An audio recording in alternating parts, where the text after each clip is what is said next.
इस video clip में हम चर्चा करेंगे कोर ऑफ ट्रांसफार्मर की। ट्रांसफार्मर का कोर जो है उसका मेनली दो काम है। ट्रांसफार्मर के कोर का दो काम है। पहला काम ये है कि path for magnetic flux provide करना, पाथ फॉर मैग्नेटिक फ्लक्स। साथ ही साथ दूसरा काम ये है बाइंडिंग के लिए मैकेनिकल स्ट्रेंथ प्रोवाइड करना, मैकेनिकल स्ट्रेंथ सपोर्ट और बाइंडिंग्स। हम जो HT और LV बाइंडिंग करेंगे उसके लिए मैकेनिकल सपोर्ट प्रोवाइड करना, ये दो काम है। मेनली ये CRGO सिलिकॉन स्टील का बना होता है। CRGO stands for cold rolled grain oriented, आपको याद रखना चाहिए इसे। और इस मटेरियल, ये एक मैग्नेटिक मटेरियल है और ऐसा करने से हिस्टैरिसीस लॉस कम होता है। कोर लेमिनेशंस का बना होता है और लेमिनेशंस के यूज़ करने से ED करंट लॉस कम होता है। मैं यहाँ ये बताना चाहूँगा आपको, देखिए अब ध्यान में दो बातें। एक, कोर जो है, कोर का मटेरियल जो यूज़ होता है वो silicon steel, CRGO silicon steel, और सिलिकॉन स्टील के यूज़ करने से हिस्टैरिसीस लॉस, जिसे मैं PH करके लिखना चाहूँगा, PH कम होता है।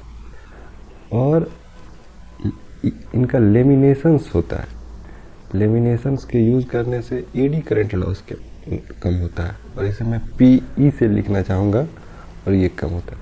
इस दोनों बात में कंफ्यूज नहीं होना है, ठीक है। कोर का निर्माण सिलिकॉन स्टील एक मैग्नेटिक मटेरियल है, इससे होता है, और ऐसा करने से हिस्टैरिसीस लॉस कम होता है। और CRGO सिलिकॉन स्टील के लेमिनेशंस का यूज़ करते हैं कोर बनाने के लिए, जिससे ED करंट लॉस कम होता है। देखिए आप इस पिक्चर में देख पा रहे होंगे, इस तरह के छोटे पतले पतले, पतले कहने का मतलब 0.35 mm थिक के सीट्स होते हैं, ये रेक्टेंगल टाइप के, बीच में खाली रहता है। इस बहुत सारे को एक दूसरे से स्टैक करके, जोड़ के हम कोर का निर्माण करते हैं, तो इसे लेमिनेशंस बोलते हैं। इस तरह के छोटे छोटे ये सारे परत, ये सारे लेमिनेशन एक दूसरे से लेमिनेटेड होते हैं। ये वाला हिस्सा अगले वाले हिस्से से लेमिनेटेड होता है। आपने कभी कोई ट्रांसफार्मर खोला हुआ तो देखे भी होंगे, ये एक दूसरे से अलग होते हैं। तो जिस तरह आप मार्कशीट पे लेमिनेशंस कराते हैं ना, दोनों चारों तरफ से परत चढ़ जाता है प्लास्टिक, उसी तरह इसके चारों तरफ वार्निश का परत रहता है जो इसको बाकी से अलग करता है और एक दूसरे से साट के भी रखता है। तो ये लेमिनेटेड सिलिकॉन सीट होते हैं, इससे इनका कोर बनता है। और 50 हर्ट्ज के लिए इसका थिकनेस 0.35 mm होता है। देखिए जिनको भी हिस्टैरिसीस लॉस और ED करंट लॉस में कंफ्यूजन हो रहा होगा, हम लॉसेज का जहाँ चर्चा करेंगे, लॉसेज इन ट्रांसफार्मर, वहाँ डिटेल में चर्चा करेंगे। अभी के लिए आपको ये याद रखना है कि कोर जो है वो सिलिकॉन स्टील का बना होता है, और इस मटेरियल से बनाने से हिस्टैरिसीस लॉस कम होता है। और सिलिकॉन स्टील के सॉलिड सिलिकॉन स्टील से नहीं बना रहता, ये लेमिनेशंस के यूज़ करके बना होता है, और ऐसा यूज़ करने से ED करंट लॉसेस कम होते हैं। और इनका थिकनेस 50 हर्ट्ज के लिए, इस लेमिनेशंस का थिकनेस 0.35 mm होता है 50 हर्ट्ज के लिए। बातें यहाँ तक सबको समझ में आ रही है? चलिए बढ़ते हैं आगे। कोई भी ट्रांसफार्मर का कोर, हमने अभी पढ़ा कि लेमिनेशंस का यूज़ करके बनाया जाता है, लेकिन लेमिनेशंस का यूज़, लेमिनेशंस दो तरह के यूज़ किए जाते हैं। आप देखिएगा उनका, मैं यहाँ सीधे एक रेक्टेंगल या स्क्वायर वाला शेप आपको दिखा रहा हूँ, लेकिन असल में ऐसा नहीं होता। असल में कैसा होता है,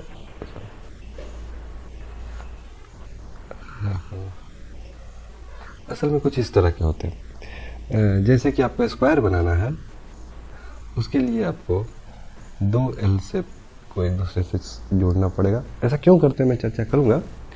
या फिर दूसरा उपाय है U और I शेप को मिला के आप बनाइए, जैसा कि यहाँ दिख रहा है। या तीसरा उपाय है 3 लेग वाले बनाने हैं तो E और I करके बनाना है। तो मैं यहाँ 2 लेग के लिए बता दिया हूँ LL UI, और जहाँ आपको 3 लेग का जरूरत है वहाँ EI या UT यू और टी, 3 लेग बन जाएंगे इन तीनों के साथ। तो इस तरह हम सीधे एक स्क्वायर या रेक्टेंगल शेप का लेमिनेशन नहीं यूज़ करते हैं, हमें दो लेमिनेशन चाहिए, दो तरह के यू आई, ई आई या एल एल या यू टी, इस तरह के लेमिनेशन चाहिए जिसका यूज़ करके हम ट्रांसफार्मर के कोर का निर्माण करते हैं। इस तरह दो अलग अलग यूज़ करने का औचित्य क्या है, देखिए उसे समझने से पहले सबसे पहले आप ये समझिए कि ट्रांसफार्मर बनता है कैसे। ट्रांसफार्मर बनाने के लिए सबसे पहले क्या होता है, बाइंडिंग्स बना लिए जाते हैं। मैं अगर नोट करना चाहूँ तो सबसे पहले बाइंडिंग्स बन जाता है। जब बाइंडिंग हो गया, तैयार हो गया HT/LT दोनों, उसके बाद हम इस बाइंडिंग्स में इस लेमिनेशंस को, कोर लेमिनेशंस को इंसर्ट करते हैं। कोर लेमिनेशंस को इंसर्ट करते हैं। ऐसा क्यों करते हैं, एक एक करके बात समझ रहे हैं आप। मैंने ये बाइंडिंग्स बहुत सारा करके बना दिया है। अब इसके भीतर हम लेमिनेशंस को फिट करते हैं इनके ओपनिंग के भी। ऐसा करने से क्या होता है कि बहुत टाइटली ये एक दूसरे पे बैठ जाता है, क्योंकि लेमिनेशंस के ऊपर से लपेटने पे बाइंडिंग्स प्रॉपरली नहीं हो पाता है। इसलिए पहले हम बाइंडिंग कर लेते हैं, फिर कोर लेमिनेशंस को एक एक करके इसमें इंसर्ट करते हैं। और अगर आप ये बताइए कि कोर लेमिनेशंस अगर इस शेप में हो, जिसका कोई सिरा खुला ना हो, तो इसे किसी गोल वाले बाइंडिंग में किस तरह आप इंसर्ट करेंगे, नहीं कर पाएंगे। तो इसीलिए एक सिरा खुला रहता है। मान लीजिए ई शेप का है ये, या एल शेप का है, ई शेप का है, तो मैंने यहाँ लपेटना है तो इस हिस्से में लपेटा हुआ इसको इंसर्ट कर देंगे। तो अब बातों को समझ पा रहे होंगे कि ट्रांसफार्मर का कंस्ट्रक्शन में सबसे पहला स्टेप है बाइंडिंग बनाते हैं, और फिर उस बाइंडिंग में कोर के लेमिनेशंस को इंसर्ट करते हैं एक एक करके। बाइंडिंग के ओपनिंग में कोर के लेमिनेशंस को इंसर्ट करते हैं एक एक करके। और जब ये स्क्वायर या रेक्टेंगल टाइप का क्लोज शेप रहेगा तो ऐसा हम नहीं कर पाएंगे। इसलिए हमें खुले मुंह वाले ई आई, यू आई, एल एल, इस तरह के शेप वाले लेमिनेशंस का यूज़ करना पड़ता है। बात समझ में आ रही है? चलिए ठीक है। और एक बात और बहुत ही देखिए, मैं यहाँ अगर आपको फिर से नोट कराना चाहूँ तो कुछ बातें आपको ध्यान रखना। ऐसा क्यों करते हैं, हर एक बात का जवाब दीजिए। पहले बाइंडिंग फिर कोर लेमिनेशंस क्यों करते हैं? क्योंकि मजबूती रहे, बढ़िया से टाइटन हो, ठीक है। और इसके बाद नट बोल्ट लगा के इसको क्लैंपिंग कर देते हैं, ठीक है ना। ये 3 स्टेप है। तो ऐसा इसलिए करते हैं क्योंकि बाइंडिंग्स प्रॉपरली टाइट रहे और बीच में एयर गैप ना रहे, कोर और बाइंडिंग्स के बीच में एयर गैप ना रहे, इसलिए करते हैं। और इस तरह करने के लिए हमें यू आई या ई आई इस तरह के शेप का जरूरी पड़ता है, कोर के शेप लेमिनेशंस का जरूरी पड़ता है। और तीसरा बात ये है कि इस लेमिनेशंस को इंसर्ट करते समय हम अल्टरनेट लेयर इंसर्ट करते हैं। देखिए, इसका मुंह ई का नीचे की तरफ खुला हुआ है, दूसरे ई का मुंह ऊपर की तरफ खुला हुआ है। फिर से मैं बताना चाहूँगा, मैं ये कह रहा हूँ कि ये लेमिनेशंस जो इंसर्ट करते हैं बाइंडिंग्स में, एक का मुंह अगर नीचे की तरफ है तो दूसरे का मुंह ऊपर की तरफ है, फिर तीसरे का नीचे की तरफ। The alternate the steel core is assembled in such a manner that the butt joint in the adjacent layer are stretched. This avoid continuous air gap. As a result of circuit has less reductance and magnetizing current, also better mechanical strength. ऐसा करने से क्या है, सबसे पहली बात तो mechanical strength ज़्यादा है, क्योंकि सारा जॉइंट अगर एक ही तरफ रहेगा तो टूटने का ज़्यादा संभावना है। अब एक का जॉइंट इधर रहेगा खुला मुँह, दूसरे का खुला मुँह इधर रहेगा, तो जॉइंट थोड़ा एक जगह खुला नहीं रहेगा, तो मैकेनिकल स्ट्रेंथ ज़्यादा रहेगा। साथ ही साथ एयर गैप कम हो जाएगा और इस तरह मैग्नेटाइजिंग करंट हमारा कम रहेगा। तो ये 3 बातें हैं इस सेक्शन में, 3 बातें हमें जानने की जरूरी है कि ट्रांसफार्मर का बाइंडिंग किस तरह होता है, और ट्रांसफार्मर के बाइंडिंग में यू और आई या ई और आई या एल एल शेप का इस्तेमाल हम क्यों करते हैं, और साथ ही साथ इनका जो इनका जो जॉइंट है ये अल्टरनेट होता है। ऐसा करने से मैकेनिकल स्ट्रेंथ ज़्यादा होता है। चल बढ़ते हैं आगे। ट्रांसफार्मर का कोर का सर्किल होता है, ठीक है, ये बहुत ही इम्पोर्टेंट बात है। सर्कुलर शेप का होना चाहिए कोर। मैं क्या कहना चाह रहा हूँ, जैसा आप देख रहे होंगे ये इस शेप की बात कर रहा है। ये यहाँ अभी आपको स्क्वायर टाइप से दिख रहा है ना, स्क्वायर टाइप से, यहाँ भी आपको स्क्वायर टाइप से दिख रहा है ना, लेकिन ये असल में सर्किल होना चाहिए।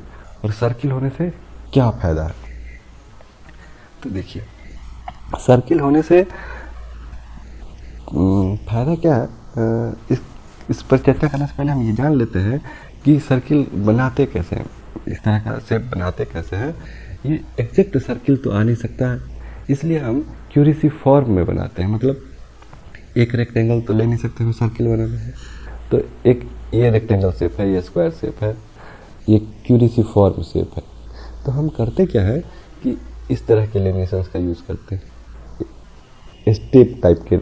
एक कुछ मैंने बड़ा वाला ले लिया, इसमें 4-5 बड़े वाले ले लिए, उसके बाद उससे छोटे वाले, उसके बाद सबसे छोटे वाले, समझ रहे हैं ना, ये एक बड़ा, ये ऊपर से एक छोटा, ये छोटा, ये छोटा, ये छोटा, फिर उसी तरह ये छोटा, ये छोटा, ये मतलब ये हम इसे सर्किल का शेप देने का कोशिश कर रहे हैं। तो इस तरह के शेप को इस तरह के स्टेप वाइज बना के हम इसे सर्कुलर शेप में लाना चाहते हैं। क्यों लाना चाहते हैं ये हम चर्चा करेंगे।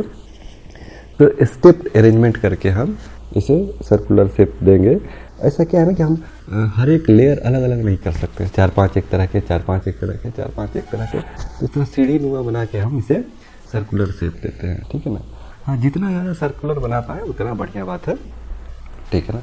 लेकिन प्योर सर्किल हम नहीं बना पाते। अगर प्योर सर्किल बना लें तो और बढ़िया बात है, क्योंकि हमें लेमिनेशंस का यूज़ करना है, और लेमिनेशंस कितना भी प्रॉपर वे में लेमिनेशंस एक दूसरे पे स्टैक करें तो प्योर सर्किल बनाने में काफ़ी दिक्कत आएगी। इसलिए हम स्टेप शेप, जैसे क्यूरिसी फॉर्म, असल में इसे नाम दे देते हैं क्यूरिसी फॉर्म क्या कुछ ऐसा करके नाम दे देते हैं। इस शेप में ट्रांसफार्मर के कोर का क्रॉस सेक्शन होता है। तो अब हम बात करेंगे ट्रांसफार्मर के कोर का क्रॉस सेक्शन सर्कुलर होता है क्यों, ठीक है ना। क्रॉस सेक्शन ऑफ कोर ये किस शेप का होता है, सर्कुलर। और ऐसा क्यों होता है ये हम अभी जानने की कोशिश करेंगे। देखिए बड़ा ही इंटरेस्टिंग बात है, आप में से बहुत लोग जानते भी होंगे। देखिए 2 एस्पेक्ट है। पहला, अगर आप कोर के बारे में, कोर के क्रॉस सेक्शन के बारे में जाने तो 2 एस्पेक्ट है। पहला एस्पेक्ट है B.A इक्वल टू फ्लक्स। आप मैग्नेटिक फ्लक्स के बारे में जानते हैं। तो यहाँ B किसी भी अथी के लिए फिक्स सिलिकॉन स्टील का बना है तो 1.2 टेस्ला या समथिंग, ठीक है। तो अगर आप चाहते हैं कि फ्लक्स मैक्सिमम हो तो इसके लिए एरिया को मैक्सिमम होना पड़ेगा, है ना। तो हमें एक ऐसा कोर चाहिए जिसका एरिया क्या हो, एरिया, अभी मैं सिर्फ ए लिख रहा हूँ, एरिया ऑफ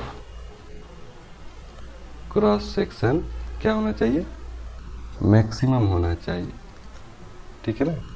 बात समझ, जितना ज़्यादा रखेंगे उतना बढ़िया बात है। मैक्सिमम का कोई लिमिट तो है नहीं, इन्फिनिटी तो हो नहीं दे सकता है, लेकिन जितना ज़्यादा रखेंगे उतना हमारे लिए बढ़िया है, क्योंकि इसी मैग्नेटिक डेंसिटी में आपको ज़्यादा फ्लक्स मिल जाएंगे, ठीक है। चलिए, तो ये हो गया एक मैग्नेटिक एस्पेक्ट, ठीक है ना। अगर मैं बात करूं तो ये एक मैग्नेटिक एस्पेक्ट हो गया कोर का। अब अगर मैं इलेक्ट्रिकल एस्पेक्ट से देखूं तो आप क्या पाएंगे कि बाइंडिंग्स कोर पे लपेटा रहता है। इस कोर पे हमें बाइंडिंग्स करना है चारों तरफ, है ना। तो इस कोर का एरिया जितना कम रहेगा, पेरीफेरी एरिया नहीं, मैं पेरीफेरी की बात कर रहा हूँ। इलेक्ट्रिकल एस्पेक्ट क्या है कि पेरीफेरी ऑफ कोर, जिसे मैं अभी पी नहीं एल लिखता हूँ, एल से ये मिनिमम रहे, क्या रहे, मिनिमम रहे। ऐसा क्यों, ऐसा करने से इसके चारों तरफ जो तार कर, जैसे हमें 100 टर्न्स बनाने, तो अगर इनका पेरीफेरी ज़्यादा रहेगा तो 100 टर्न्स बनाने में ज़्यादा वायर खर्चा होंगे, और अगर पेरीफेरी कम है तो 100 टर्न्स बनाने में कम लेंथ का वायर लगेगा। मतलब असल में बात क्या है, वाइंडिंग्स ऐसा क्यों करते हैं, वाइंडिंग कम पड़ेगा एल्युमिनियम या कॉपर, तो I² R लेस कम होगा, एफिशिएंसी ज़्यादा होगा, ठीक है ना, ये सब बातें। तो मैं ये आपको कंक्लूजन ये है कि आपको दो बातें सोचनी है। एक, क्रॉस सेक्शन का एरिया जो हो वो मैक्सिमम हो, और क्रॉस सेक्शन का पेरीफेरी जो हो, जिसे मैं L लिख रहा हूँ, वो मिनिमम हो। ये मैग्नेटिक एस्पेक्ट में और ये इलेक्ट्रिकल एस्पेक्ट में। एरिया को जितना ज़्यादा रखेंगे फ्लक्स उतना ज़्यादा रहेगा, और एरिया पेरीमीटर को, कोर के पेरीमीटर को जितना कम रखेंगे उतना कम तार का इस्तेमाल होगा बाइंडिंग्स बनाने में। तो इन दोनों को सूट करना है, हमें ऐसा शेप चाहिए ट्रांसफार्मर के कोर का जो इस दोनों को सूट करे। तो इसके लिए हम बोल सकते हैं कि देखिए, सर्किल की एक प्रॉपर्टी होती है, मैं पहले एक सेंटेंस लिख देता हूँ, फिर इस पर हम चर्चा करेंगे। सर्किल हैज मिनिमम पेरीफेरी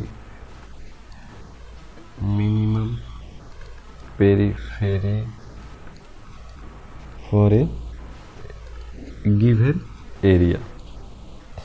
मैं अगर आपको एरिया फिक्स कर दूं, चलिए ये फिक्स है, ये शेडेड एरिया फिक्स है, और मैं कंपैरिजन के लिए 2 ही शेप ले रहा हूँ। ये मैंने एरिया फिक्स कर दिया, मतलब ये वाला हिस्सा इसके लिए भी A है और इसके लिए भी A है, और इसका पेरीमीटर अगर L1 है और इसका L2 है, तो L1 is less than L2। बात समझ रहे? When A1 equal to A2 equal to constant, तो L1 मतलब सर्कुलर शेप का सबसे ज़्यादा कम होगा। अगर आप इसे दूसरे लहजे में बात करना चाहेंगे, इस बात को दूसरे तरह से रखना चाहेंगे, तो ऐसा लिख सकते हैं, circle has maximum area for a given periphery. उसी बात को मैं लिख रहा हूँ दूसरी तरह, देखिए स्पेलिंग गलती हो जाए तो आप इसे ज़्यादा सीरियसली ना लेंगे। पेरीफेरी, इसका कहने का मतलब ये है, मैं ये कहना चाह रहा हूँ, मैं कंपैरिजन के लिए 2 शेप ले रहा हूँ, एक ये है और एक ये है। मैं यहाँ फिक्स कर दे रहा हूँ, इसका बाउंड्री जो है वो अगर L है, और इसका बाउंड्री जो है वो अगर L है, फिक्स है दोनों। तो अगर मैं शेप अंदर एरिया की बात करूँगा, ये A1 है और ये A2 है, तो किसका एरिया ज़्यादा होगा? A1 is greater than A2 if L1 equal to L2 and this is L।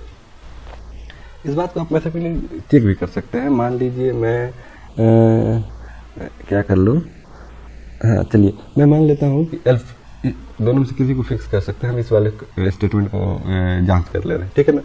जांच क्या कर ले रहे हैं, आपको बस दिखा दे रहे हैं, जांचा हुआ तो है नहीं, ये सदियों से जांचा हुआ है। चलिए तो मैं कर ले रहा हूँ कि L को मान लीजिए 2 2 4 8 मान लीजिए, 8 यूनिट मान लीजिए। इसका भी L कितना है? 8 यूनिट है, फिक्स है। तो जब इसका आप एरिया निकालेंगे तो इसके लिए ये साइड कितना हो जाएगा? साइड का लेंथ 2 यूनिट हो जाएगा, और एरिया कितना हो जाएगा? 2² इक्वल टू 4 यूनिट, ठीक है। और जब आप इसके लिए एरिया निकालेंगे तो ये अपने 2 पाई R इक्वल टू 8 आएगा, R इक्वल टू 8/2 पाई आएगा, और area equal to pi R² आएगा, पाई इंटू 8/4 पाई स्क्वायर। तो ये आएगा समथिंग 4 दूनी 1 है,